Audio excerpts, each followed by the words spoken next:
जय शिव शंकर भक्तों, आप सभी का स्वागत है आपके अपने भक्ति चैनल आस्था लोक में। आज हम लेकर आए हैं एक ऐसी सोमवार व्रत कथा जिसे सुनने के बाद आपका मन शिव भक्ति में डूब जाएगा। कहते हैं जो भक्त सच्चे मन से सोमवार व्रत कथा सुनता है, भगवान उसे वो उसके जीवन की हर बाधा दूर कर देते हैं। तो आइए शुरू करते हैं आज की अद्भुत और चमत्कारी कथा। बहुत समय पहले हिमालय की तराई में बसे चंद्रपुर नाम के एक गांव में एक गरीब विधवा स्त्री रहती थी। उसका नाम था भाविनी। उसके साथ उसकी एक बेटी रहती थी, ईशानी। ईशानी बचपन से ही भगवान शिव की बहुत बड़ी भक्त थी। वो हर सोमवार मंदिर जाती, शिवलिंग पर जल चढ़ाती और घंटों ओम नमः शिवाय का जाप करती रहती। लेकिन गांव वाले उसकी भक्ति नहीं, उसकी गरीबी देखते थे। लोग ताने मारते, भक्ति से पेट नहीं भरता, इतनी पूजा करती है फिर भी घर में दुख ही दुख है। ईशानी सब सुनकर भी मुस्कुरा देती। वो सिर्फ इतना कहती, भोलेनाथ देर करते हैं, अंधेर नहीं। समय बीतता गया। एक दिन गांव में बहुत बड़े व्यापारी सेठ त्रिलोचन आए।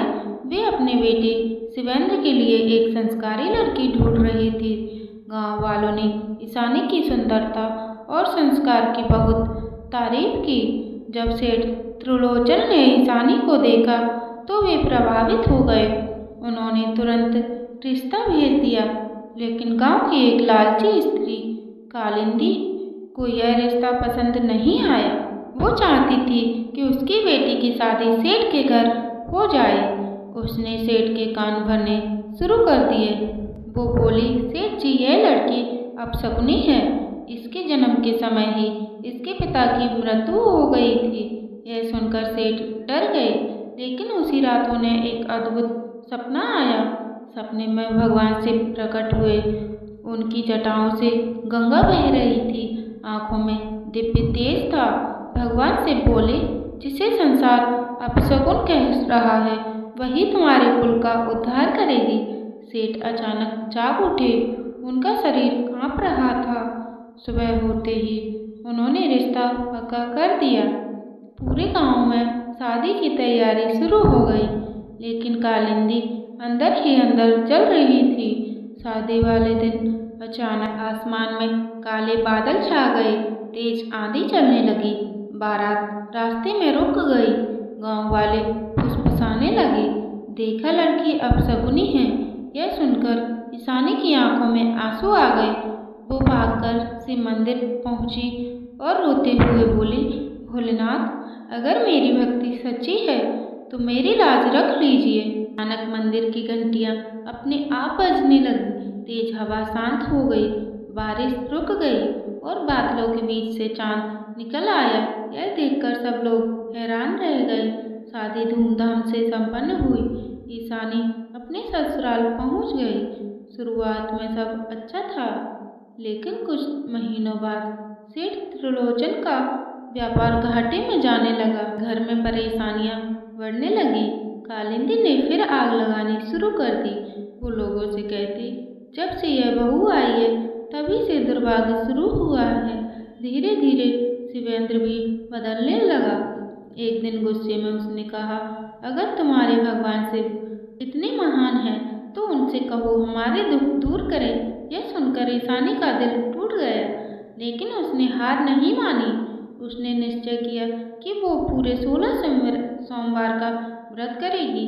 अगले सोमवार से उसने व्रत शुरू कर दिया।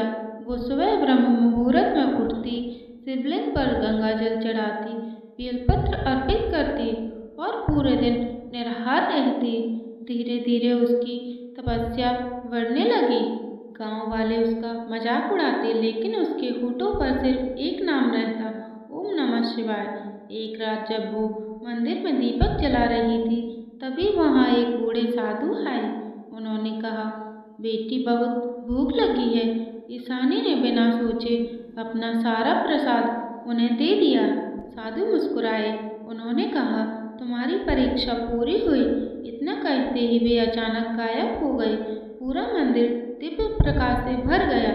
ईशानी समझ गई स्वयं भगवान से वो उसकी परीक्षा लेने आए थे।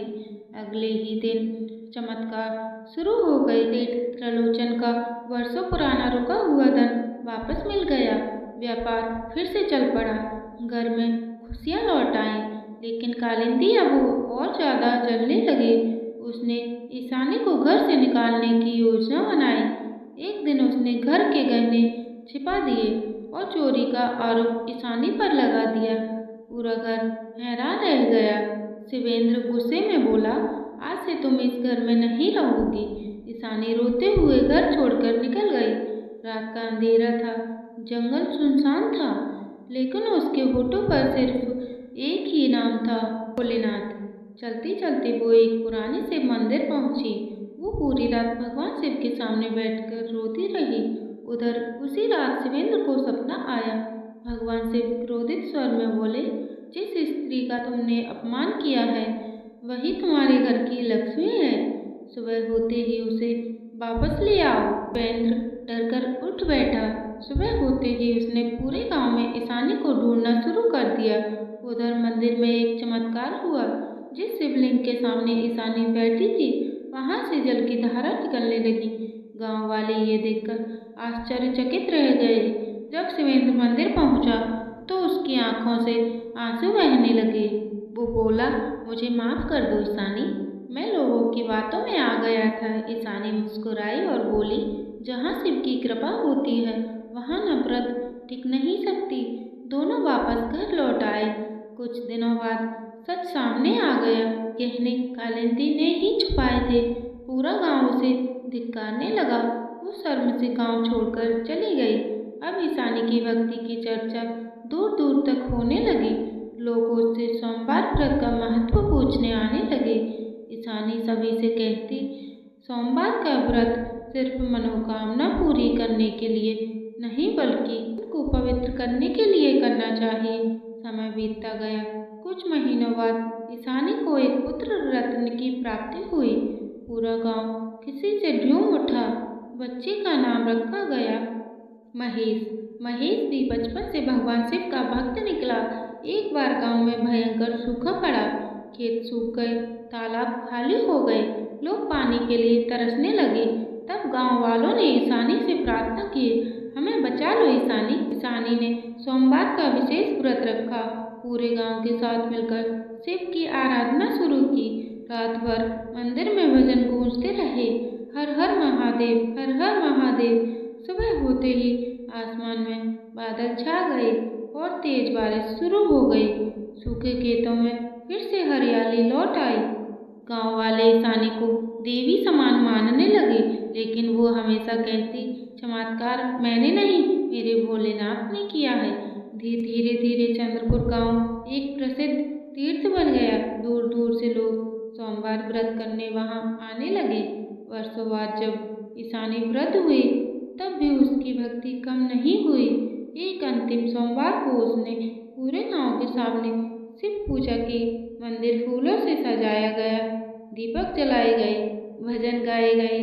पूजा के बाद ईशानी ने आंखें बंद की और धीरे से कहा, भोलेनाथ अब मुझे अपने चरणों में स्थान दीजिए। इतना कहते ही मंदिर में दिव्य प्रकाश फैल गया। लोगों ने देखा ईशानी के चेहरे पर अद्भुत शांति थी। उसने वहीं भगवान शिव का स्मरण करते हुए अपने प्राण त्याग दिए। उसी क्षण मंदिर की घंटियां अपने आप बजने लगी। हल्की बारिश शुरू होने लगी। लोग समझ गए स्वयं भगवान शिव अपनी परम भक्त को कैलाश ले जाने आए हैं। सोमवार का व्रत भगवान शिव को प्रसन्न करने के लिए किया जाता है। इस व्रत को करने से विवाह में आने वाली बाधाएं दूर होती हैं, घर में सुख शांति आती है और मन को शांति मिलती है। अगर आप भी भगवान शिव के सच्चे भक्त हैं तो कमेंट में जरूर लिखिए, हर हर महादेव। और यदि यह सोमवार व्रत कथा आपको पसंद आई हो तो वीडियो को लाइक करें, अपने दोस्तों और परिवार के साथ शेयर करें और ऐसे ही भक्ति से भरी कथाएं सुनने के लिए हमारे चैनल आस्थालोक को सब्सक्राइब करना बिल्कुल ना भूलें। हर हर महादेव।